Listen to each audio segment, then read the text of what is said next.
Welcome back to the Mastering AI series. I'm your host, Maribel Lopez, the founder and principal analyst at Lopez Research. 5G networks are a crucial part of the CSP's growth strategy, and CSPs have never been under more pressure to deliver high-quality services. Global network traffic has increased over threefold in the past 5 years, and IP traffic is expected to exceed 300 exabytes per month. As traffic grows, it's becoming increasingly difficult for CSPs to collect, analyze, and generate intelligence around this data, yet it's never been more important to do so. At the same time, the cost and complexity of managing the network has increased while the price a CSP can charge per gigabit has fallen. Existing rigid network policies can't meet the dynamic nature of today's network demands. Applying AI to network management will allow CSPs to analyze large volumes of data to accomplish tasks more efficiently and more effectively. Let's talk about how this happens. This Mastering AI for CSP series, covering how to best leverage and scale AI to drive CX and network improvements, get the right data foundation, and practical do's and don'ts, is brought to you by Amdocs. Today, I'll be joined by a guest, David Hovey from Openet. He is the Executive Director for 5G Core Products. We're going to discuss how AI can help CSPs improve their network operations, reduce network expenses, all whilst putting the customer first. Welcome to the program, David. Thank you, Maribel. Nice to talk with you again. It's clear that CSPs are under tremendous pressure to increase capacity, improve performance, and deliver new network-based services. They need instant visibility into what's happening in the network. But beyond visibility, CSPs also need systems that are learning, assistive, and predictive. The first step to delivering better services requires applying AI to network operations and performance management.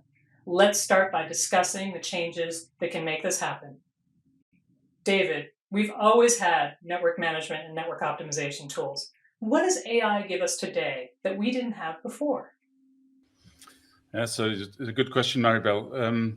Look, I think I'd like to start by setting the kind of business outcome that we're trying to achieve, and effectively we're trying to, just like your introduction, in a sense, achieve more with what we already have, and while achieving more, actually make more money as well. So it's a kind of duality that if you're able to sweat your assets and leverage and over leverage them, then that's great because it affects your bottom line. But really driving the top line at the same time is of massive interest. And I think, if you look beforehand, then CSPs really, in terms of building their network, they had to predict peak load. They had to kind of invent their own rules and regulations, and everything was hard coded.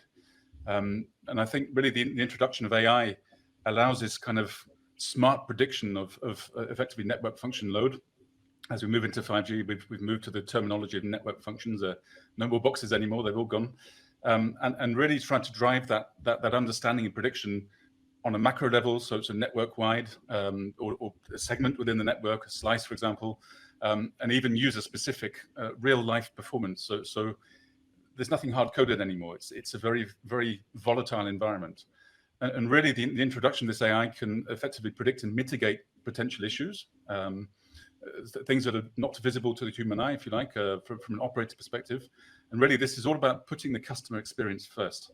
And there'll be nothing worse than launching your shiny new 5G network and actually failing customer expectations. So this kind of diversity of the things you can do with 5G, a lot of the press nowadays about 5G standalone is about all the new features and functions which become available through the lens of driving these capabilities. We need to have an understanding and a predictive understanding of actually what's going on in the network to give that visibility of service performance and leveraging the network assets which are actually delivering that. So within the 5G specifications, the 3GPP organization has defined a network function. So one of the network functions known as NWDAF, which is Network Data Analytics function. And really, it's about driving the ability to understand what we call these new 5G currencies. And I think this is a good language to talk about this. Things like latency, jitter, error rates, for example. And NWDAF is really a component which is able to have the ability to refine the information coming out of the network and distill that into an understanding, leveraging AI, which effectively allows you to drive capabilities such as closed loop automation, for example, which is kind of resolving issues even before they happen, which is a fantastic thing in any walk of life. And for example, people who are paying for greater availability or or that you're promising something to, you can actually provide that visibility both for yourself and to your customers, allowing some level of assurance. And then we'll talk about this later perhaps, but things like dynamic pricing, that now we don't just have a static resource, we don't have static demand. Could we leverage this level of knowledge to start to drive a kind of dynamic behavior in the commercial sense as well? This makes sense, but David, it strikes me that there are many vendors that are designing intelligent solutions. What should CSPs be looking for? I mean, for example, shouldn't the NEP simply provide this? Yeah, that's a good follow-up question, Maribel. So, look, I think, carrying on from my previous discussion, if we look at the typical mobile environment, even before 5G, it's a multi-vendor environment. And this is done for many commercial and technical reasons, and even political reasons we see happening sometimes. And I think in reality, that kind of mishmash of vendors is only going to accelerate with 5G, with the disaggregation of many components, even the radio, and even the transport networks. There's no longer one big single vendor which would provide all of that. So actually, when you look from an end-to-end perspective and try to understand where your information sources are coming from, whether they're 3GPP information sources or non-3GPP, such as transport, for example, computing, cloud elements, all these are valid feeders into something which is going to drive an AI model and a machine learning model on that informational source, and actually have a vendor agnostic, system agnostic approach. So I think, a NEP would necessarily be good at their own domain, but that's not what 5G is about.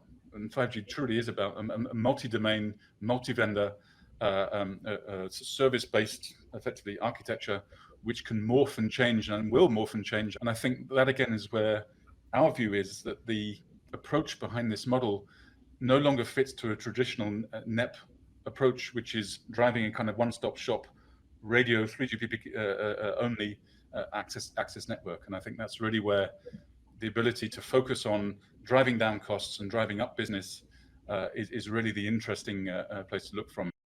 For those CSPs listening today, what do they need to do to get started on the path of implementing this? Yeah, so I think all these things are a journey. First of all, let's be clear on this. At the end of mid 2021, it feels like the end already somehow. Even the 5G standalone networks are few and far between.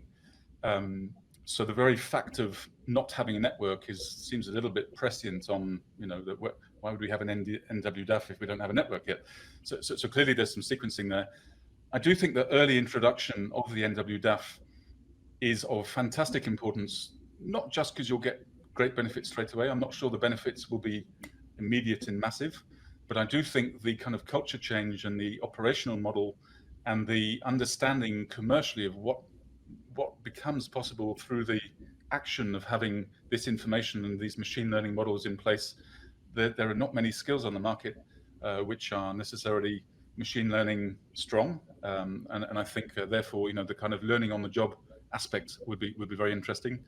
I think also as we start to connect NWDAF into orchestration, it's very clear that orchestration will become a key component of making 5G standalone a success.